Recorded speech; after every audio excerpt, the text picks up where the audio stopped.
Assalamualaikum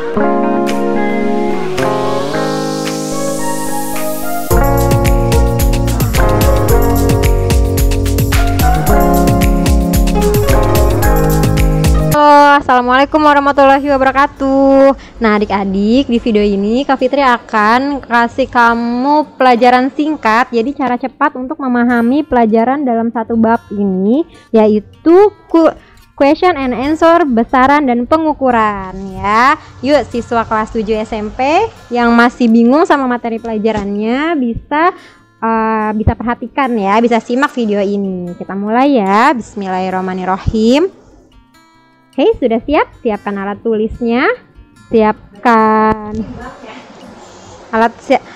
Oke, sudah siap? Kita mulai ya. Siapkan alat tulisnya, fokus, konsentrasi. Nah, pertanyaan yang pertama ini adalah pertanyaan yang sering banget masuk soal di pelajaran sekolah dan inti dari pelajaran yang akan kita pelajari dalam satu bab ini ya.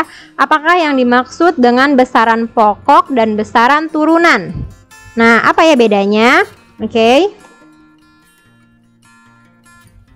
Besaran pokok yaitu besaran yang satuannya telah ditetapkan terlebih dahulu dan tidak diturunkan dari besaran lain. Jadi di seluruh dunia, di seluruh negara, besaran ini sudah ditentukan. Jadi dari sananya sudah ada, sudah diterapkan gitu ya. Nah, kemudian yang selanjutnya yaitu besaran turunan. Besaran yang satuannya diturunkan dari besaran pokok. Berarti dari besaran-besaran pokok itu dia akan membentuk yang namanya besaran turunan atau menghasilkan besaran turunan ya. Contohnya seperti apa sih? Oke. Nah, ini adalah contoh dari 7 besaran pokok. Jadi semuanya kalian harus hafalkan, harus ingat. Besaran pokok itu cuma ada 7, yaitu panjang, massa, waktu, suhu, kuat arus listrik, intensitas cahaya, dan jumlah zat. Jadi kemanapun kamu pergi di seluruh dunia itu yang namanya besaran pokok hanya ada 7 ini aja. Gampang kan ngafalinnya? Panjang, massa, waktu, suhu, kuat arus listrik, intensitas cahaya, dan jumlah zat. Nah, kemudian besaran turunan apa aja sih? Nah, besaran turunan itu contohnya luas, volume, kecepatan, energi, daya, dan tekanan. Sebenarnya masih banyak lagi yang lainnya. Nih, kenapa sih disebutnya besaran turunan itu merupakan berasal dari besaran satuan gitu. Nah, kita lihat nih contoh yang pertama. Kamu bisa lihat luas nih. Luas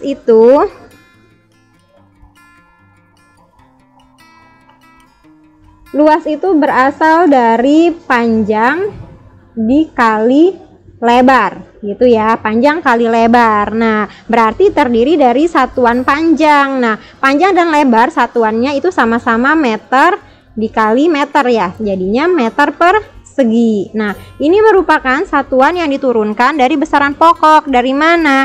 Dari besaran pokok panjang, yaitu meter.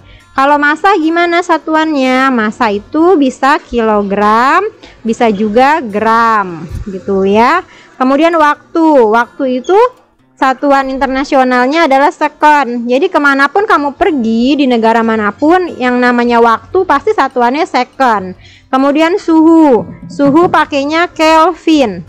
Mungkin kita taunya selama ini ada Celsius, Fahrenheit, Reaumur ya, tapi ternyata yang berlaku secara internasional adalah Kelvin.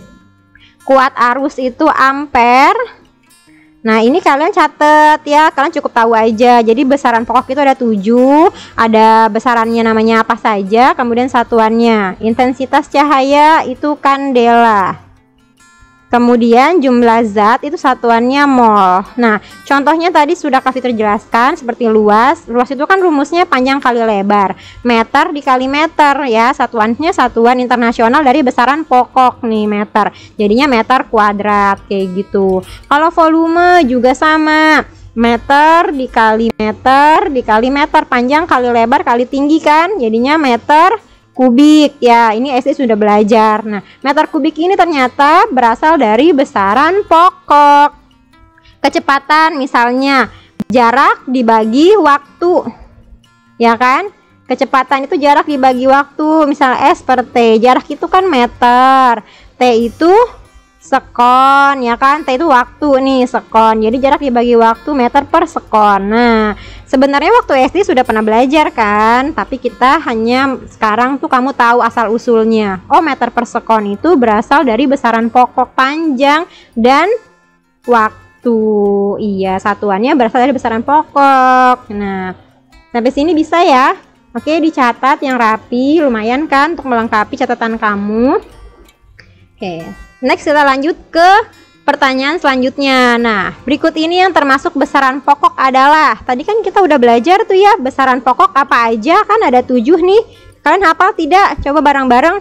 Besaran pokok ada apa tadi? Besaran pokok ada panjang, kemudian ada massa, ada waktu, panjang, massa, waktu, kemudian ada suhu, lalu ada arus listrik ya, arus listrik, kemudian ada jumlah zat.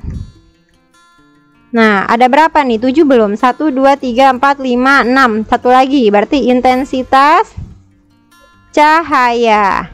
Nah, sekarang mana kan termasuk besaran pokok? Berarti yang termasuk di antara 7 ini kan?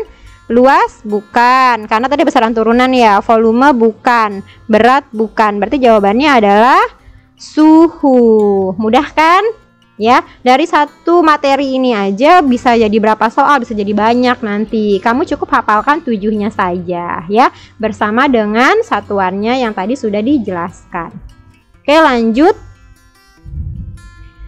Apa perbedaan antara satuan baku dan tak baku? Satuan baku dan tak baku ada 2 ya. Oke, kita bahas satu persatu. Satuan baku yaitu satuan yang jika digunakan untuk mengukur, maka hasil pengukurannya selalu tetap untuk semua orang. Kamu perhatikan nih, hasilnya akan selalu tetap untuk semua orang. Artinya dimanapun berada, pakai alat ukur apapun, maka satuannya akan sama. Contohnya misalnya meter gitu ya, atau kilogram, yaitu satuan yang tadi sudah Prof. Fitri jelaskan di besaran pokok. Jadi satuan-satuan itu yang berlaku secara internasional, satuan baku yang sudah ditetapkan. Misalnya tinggi pohon 10 meter, ya pakai alat ukur, penggaris atau apapun pasti tingginya dinyatakan dengan meter gitu ya, tidak pakai 10 jengkal, tidak dengan pakai 10 kaki gitu ya. Jadi satuannya meter.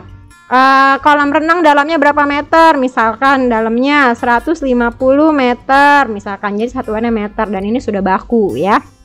Kemudian satuan tak baku yaitu satuan yang jika digunakan untuk mengukur maka hasil pengukurannya berbeda-beda. Nah, kamu lihat nih di gambar yang ada di pojok gambar yang ada di pojok kanan bawah. Itu pakai jengkal ya. Kenapa kalau tak baku itu hasilnya jadi berbeda-beda? Karena tergantung alat ukurnya. Misalkan kita sama nih, contohnya pakai jengkal ya, pakai jengkal atau pakai buku, atau kita mau pakai tali gitu ya. Kenapa sih bisa berbeda-beda? Karena jengkal, buku, dan tali itu panjangnya bisa berbeda-beda. Kamu lihat nih gambar 2 orang yang sedang mengukur meja dengan jengkal tangannya. Jengkal tangannya berbeda kan? Yang satu, yang perempuan itu jengkal tangannya lebih besar dibandingkan anak laki-laki yang di depannya. Maka hasilnya bisa berbeda. Kalau misalnya yang anak perempuan mengukur jengkalnya, misalnya satu meja ini misalnya 4 jengkal misalkan. Yang anak laki-laki itu bisa lebih, bisa 6. Kenapa? Karena tangannya lebih kecil. Telapak tangannya lebih kecil. Nah, begitu. Jadi kalau tidak baku hasilnya bisa beda-beda. Namun kalau satuan baku hasilnya akan selalu sama ya. Sampai sini paham ya? Kalau misalnya ada yang masih bingung atau ada yang mau ditanyakan, boleh loh cek di kolom tulis di kolom komentar. Nah, menurut kamu apalagi nih satuan-satuan yang baku secara internasional? Coba ditulis di kolom komentar ya. Gitu, satuan apa aja nih selain meter, kilogram, tadi apalagi ya? Yuk, kita lanjut. Mengapa diperlukan satuan baku? Nah, kan kenapa sih satuannya? Kenapa sih harus meter gitu kan? Satuannya kan bisa bebas aja kita mengukurnya, nggak harus pakai meter, nggak harus pakai kilogram. Semuanya itu ada tujuannya, yaitu supaya menghasilkan data yang sama walaupun diukur dengan alat yang berbeda. Jadi datanya tuh akan sama. Misalnya nih, kita akan mengukur suatu pohon dengan penggaris yang panjangnya misalnya 50 cm dengan penggaris yang panjangnya 100 cm ya. Kita ukur nih, misalnya kalau yang 100 mungkin dari sini ke sini tuh dia 100 gitu kan, 100 cm. Nah, kalau pakai yang penggarisnya lebih kecil juga dia akan tetap sama meskipun 2 kali, tetap 100 cm. Penggarisnya yang ada di Indonesia, yang ada di Amerika pasti ukurannya sama gitu ya. Jadi kita memerlukan satuan baku supaya menghasilkan data yang sama walaupun diukur dengan alat yang berbeda. Oke, sampai sini paham? Paham banget ya, mudah banget sih pelajaran ini sebenarnya. Oke, lanjut. Nah, ini adalah tipe soal juga yang akan sering masuk ke dalam soal latihan atau soal ulangan ya. Berapakah volume batu pada percobaan di bawah ini? Kak Fitri punya 2 gambar nih, kita lihat dulu yang airnya warna hijau ya. Kalau batu itu adalah benda yang tidak beraturan gitu. Kalau misalnya kayak papan kan kita bisa tahu nih papan atau taman atau tanah gitu luasnya, atau misalnya persegi panjang, kemudian balok itu kan jelas ya ukurannya panjang kali lebar kali tinggi. Tapi kalau batu bagaimana, atau benda yang tidak beraturan, bagaimana ngukurnya? Kan nggak jelas tuh, nggak beraturan gitu kan. Cara mengukur volumenya adalah dengan bantuan air gitu. Jadi kita akan kita akan melihat selisih antara volume sebelum dan volume sesudah. Nah, sesudah diberi oleh bendanya. Nah, jadi ini kan airnya lihat yang sebelah kiri belum ada batunya, volume air 30. Ketika dimasukkan batu, maka dia volume airnya jadi bertambah. Berarti airnya bertambah volumenya karena sudah dicampur atau sudah ditambahkan dengan volumenya batu. Oke, maka cara mencari volume batu. Nah, maka untuk mencarinya kita akan menggunakan cara volume sesudah. Jadi volume yang sudah ada batunya dikurangi dengan volume sebelum ada batunya. Maka kita akan menemukan selisihnya. 50 mili dikurangi 30 mili. Maka menjadi 20 mili. Oh, dari sini kita tahu air yang bertambah sebanyak 20 mili ini adalah volume dari si batu gitu. Mudah banget kan? Caranya cuman kayak gini ya. Volume sesudah dikurangi dengan volume sebelum. Nah, lalu lihat yang di bawah. Ada contoh soal kedua. Bisa juga kayak begini caranya. Sebenarnya sama-sama diukurnya dengan volume air ya. Tapi lihat kalau yang kedua ini, kamu lihat gambarnya. Ini adalah ada pancurannya itu ada wadah penampungnya gitu. Jadi kalau kayak gini kita nggak perlu hitung volume sesudah dikurangi volume sebelum, karena kita akan mendapatkan hasilnya dari si wadah pancurannya ini. Maka air yang keluar itu akan sebanyak volume batu yang dimasukkan. Maka ini keluarnya kan adalah 4 mili, berarti volume batunya adalah 4 mili gitu. Volumenya sesuai dengan volume batu sama dengan volume air yang keluar gitu. Mudah banget kan? Ini soal ulangan kayak gini berarti harus bisa. Pokoknya intinya volume volume sesudah dikurangi volume sebelum dimasukkan batu. Lalu kalau ada pancurannya berarti lihat volume air yang ada di dalam wadah pancuran gitu ya. Oke, mudah kan? Gampang? Gampang banget. Yuk lanjut.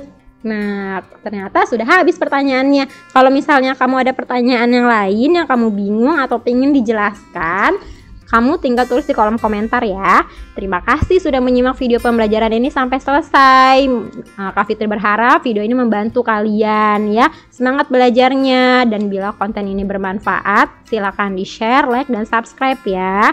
Nyalakan juga loncengnya biar kalau Kak Fitri upload video terbaru nanti kalian bisa tahu gitu, segera bisa lihat videonya, bisa segera belajar. Next video pembelajaran kelas 7 Kak Fitri akan jelasin bab 2 yaitu tentang ciri-ciri makhluk hidup. Semangat belajar ya. See you. Bye.